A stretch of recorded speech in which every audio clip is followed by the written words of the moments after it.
Okay, hey, this is Francisca, and this is my mid-crisis life.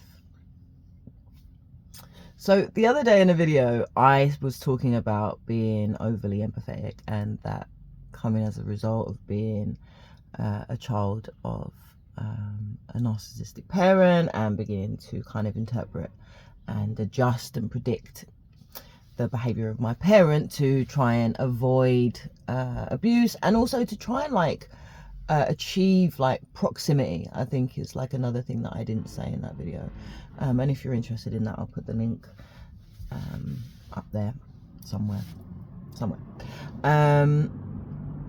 But I watched it back, and I was talking about like being able to predict people's behavior, and I kind of wanted to make a video because I wanted to make it clear that when I said that, I'm not suggesting that by any means that I'm clairvoyant, but that the ability to predict somebody else's behavior, the ability to be able to read a room, the ability to be able to know, okay, this is probably what's going to happen next, it's not so much about clairvoyance, it's more about actually resilience. And I thought that it would be interesting to talk about that, and how I feel like with a greater level of resilience, we can have a greater level of ability to predict what's going to happen next, which sounds a bit nuts, but it works like this. So firstly, to understand resilience, you need to understand attachment and attachment theory. And I'm not going to go into the whole theory now. All you really need to know is that there are 4 different types of attachment, one of which is secure, 2 are insecure, and 1 is a disordered attachment. Sorry. It's very likely that all of us have times where we have attachments in different ways, and we have all of these different attachments in us, but usually it's going to be a variation of the first 3, and one of them is going to be predominant, right? And your attachment patterns are essentially how you learn to be loved, how you learn to love others, and the way in which that you attach to people in your life that are important to you and that you love, right? It's like a pattern of not just behavior, but a pattern of attachment, and how you associate and what you associate with being loved and loving others.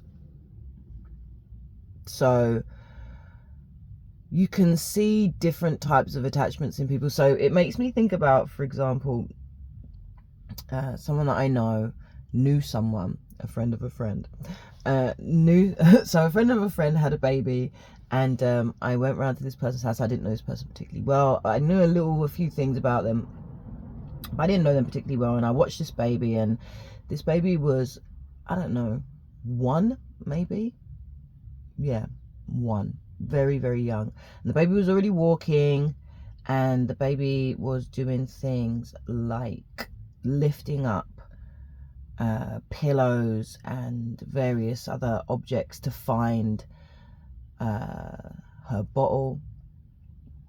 She was climbing up onto the sofa, arranging pillows and stuff so that she could sit comfortably on the sofa. I watched her when she was trying to sit down on the floor. She would look behind her, she would put her hand down, she would make sure that she was safe before she sat down. And she was just kind of constantly checking for hazards to make sure that she would be okay. And the person that I was with, they were like, wow, man, that baby's so clever. Isn't she so clever? And I just thought, no, not really. No, like, it is intelligence, but no, not really. That baby has just learned that they need to be independent because of their home circumstances. So they need to make sure they're going to be safe because they've fallen over a number of times before. They need to make sure that they're propped up well on the sofa because they've slipped while they're trying to drink and maybe choked or something like that. They need to go and find their food source because nobody's really doing it for them. So that's kind of like an example of how like a particular attachment can affect behavior. What else? Like, it makes me think as well about like overly compliant children, and everyone's like, oh, they're so good, they're so well behaved. And I'm not talking about compliant children, I'm talking about overly compliant children that never cause any problems. And it's like, no, they've just learned to be good, they've learned to be quiet, they've learned that with this good behavior and this quietness and not causing a problem, that they're more likely to get close to the person that they need to be close to their parent, that they're going to achieve proximity.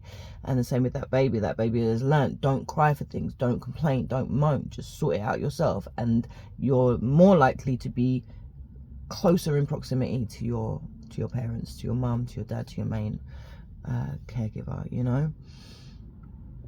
It makes me think even like about my youngest son. So my youngest son went through some really serious, terrible stuff a little while ago, and his mental health was like on the floor. And he said to me at one point, like, I just don't want to be here. In fact, he said it quite a few times. I don't want to be here anymore. Like, I'm done with this life. I just want this to end.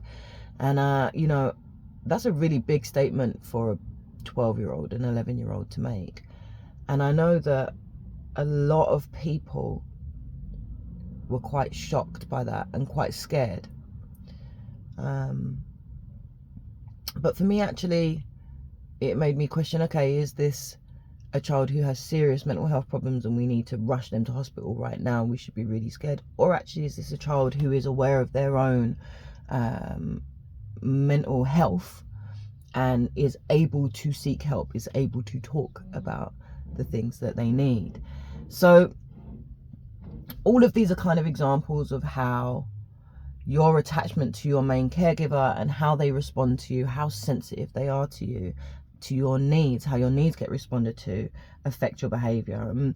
The reason why that is because our predominant relationship with our parents, or whoever is our predominant, like, primary caregiver, this informs what we would call internal working models, right? So that falls over, how am I going to be lit properly? All right, so for example, internal working models work like this. Okay, so take Johnny, for example. Johnny is in the cot and Johnny cries for milk, and Johnny's mum is very prompt in addressing his needs. She comes and she brings him milk and he doesn't have to cry for too long, and his mum is very sensitive and she's very responsive to his needs. So what Johnny learns is, oh, okay, I'm worthy of being fed, and therefore I am worthy of being loved. So his belief creates that internal working model. And what happens is that as we grow older, so that basis of, like, I am worthy of love, I'm worthy of protection, I'm worthy of kindness, I'm worthy of food, you know, I'm worthy to be kept alive. These are really fundamental, foundational beliefs that create a framework for the rest of the way that you live your life, for how you see the world and how you believe the world sees you. So depending on what your baseline internal working models are, what we do as people is then we go and we seek out situations and people and relationships that confirm whatever our internal held beliefs are, right? And it's kind of like say if your friend buys a car, right, and you've never seen this car before. I know everybody's had this experience. Do you not then notice everywhere you go, suddenly there's that fucking car, like, there it is again, it showed up again? So it's like, if you believe that the world is like a hostile place, you will see a lot of hostility around you, and you won't approach people for help. You'll assume that you'll be rejected, so you'll automatically reject the world. And what you'll put out into the world is, I don't need anyone, I don't trust anyone, I will never seek support and help from anyone. So people will respond to that message that you're putting out there, you know?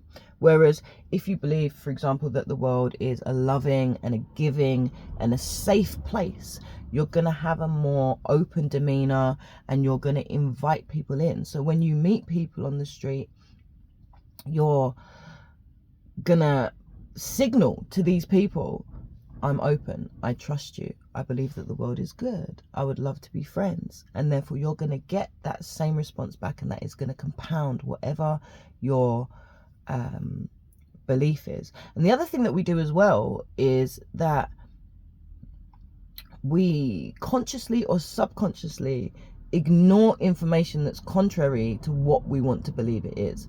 So for example, if we do believe that the world is against us, even if someone is kind, we might say to ourselves, well, that's just that one person, or that was because of this situation, or that was because on this particular day I was feeling like this, or, you know, she was only kind because, right? So what we do is we dismiss and we distort any information that goes contrary to whatever these internal working models are, whatever these kind of core beliefs, these foundational beliefs are. All right, so how does all of this relate to resilience? All right, so firstly,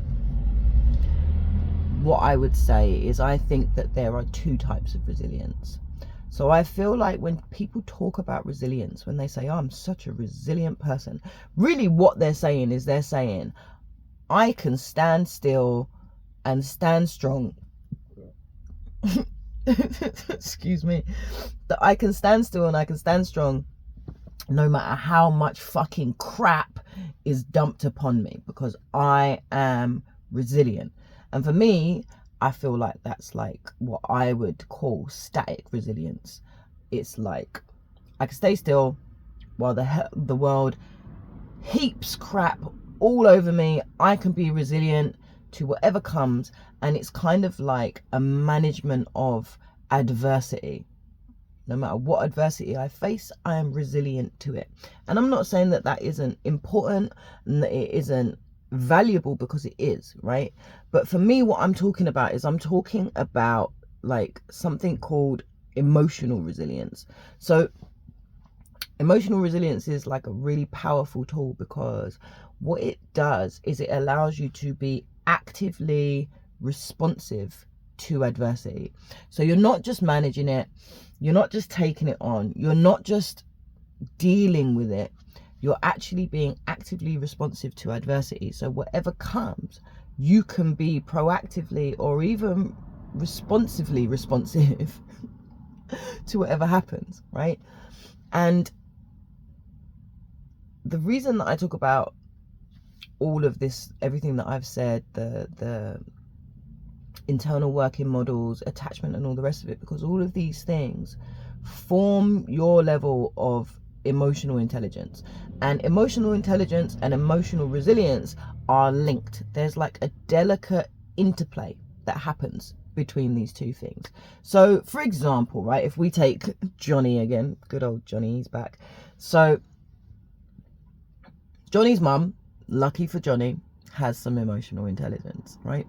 So what Johnny's mum does is, when Johnny's a baby, Johnny's mum talks to Johnny a lot about what Johnny might be feeling. So Johnny's mum might say things like, are you cold?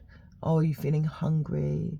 Are you a little bit tired? Oh, baby, are you a little bit sad? Are you feeling happy? Oh, is that your excited face, right? So this thing that Johnny's mum is doing, we call it motherese, right?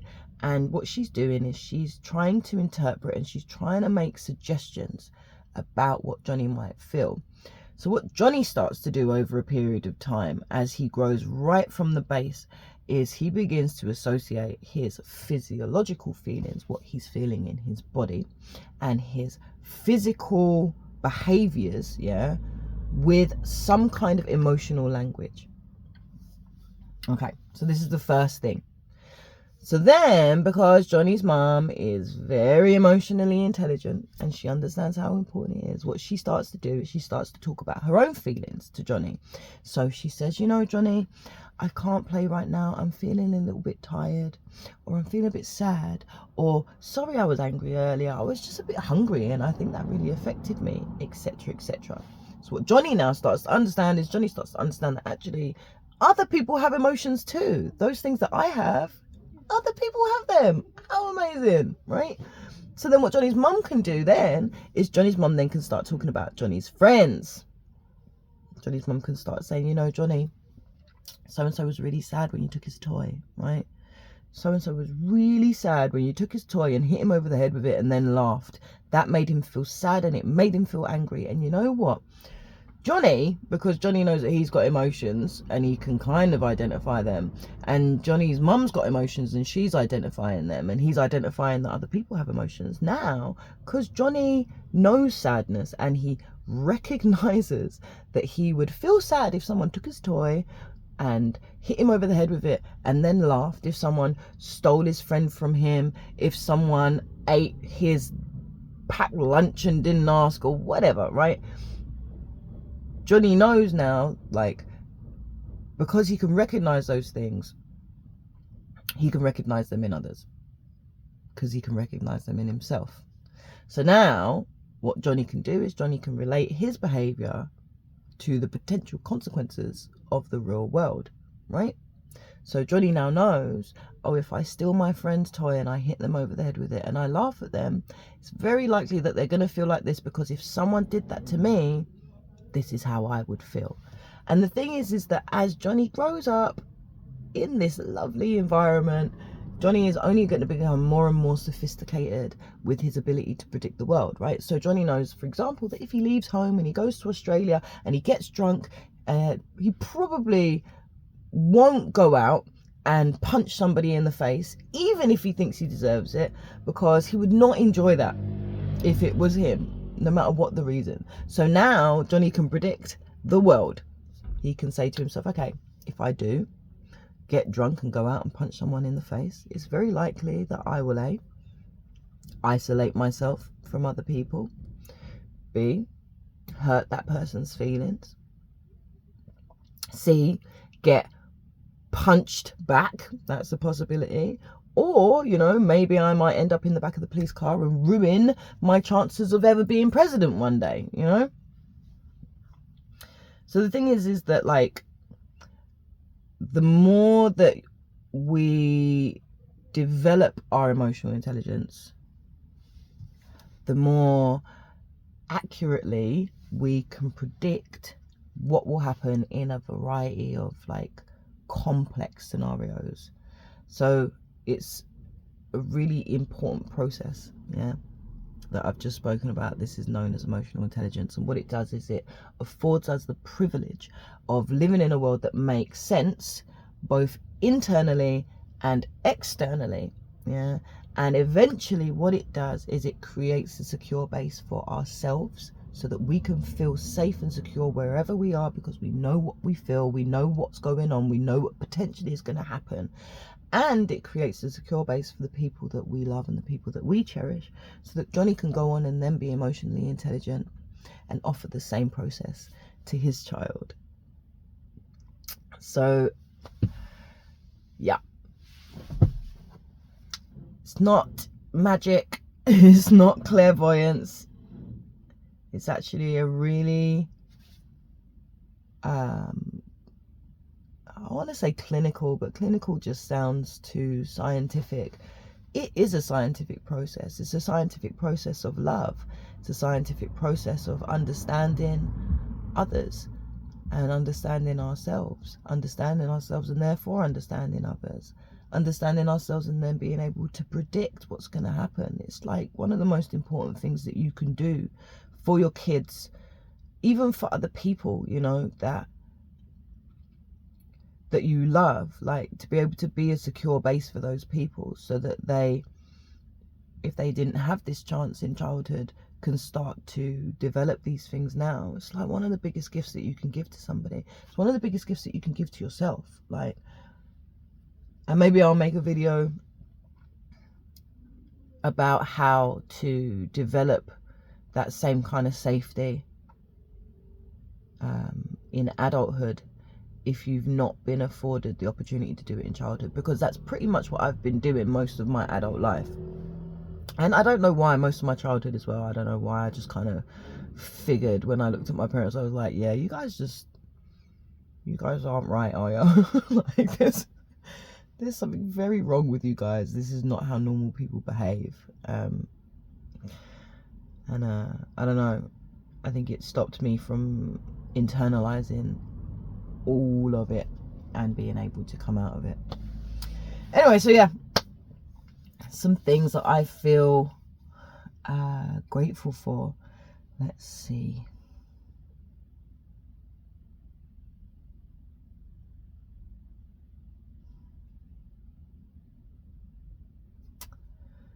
Yeah, okay. I feel really grateful for the support that my youngest son has been given in school at the moment, and the people that he has around him, and the way that they talk about him with real love and real care and real commitment to him as a person. I'm really grateful that the majority of people that talk to me about my child, in fact everybody that talks to me about my child, other than my mum, all of them are like, your kid is amazing. Like, he's an amazing kid. You should be so proud of him. He's so smart. He's so emotionally intelligent. He's so kind. He's so respectful. And, you know, I think that's a really good thing for him, because he's not had it easy in his life for a number of different reasons. And he needs people around him that have that positive regard for him, that unconditional positive regard for him. It's making me think about other things, like maybe he is his positive regard unconditional, or is it on the condition that he's always good? I don't know. I think that's something else for me to think about on his behalf and maybe delve into with him. But for now, that is something that I feel really, really grateful for. Okay, that's all.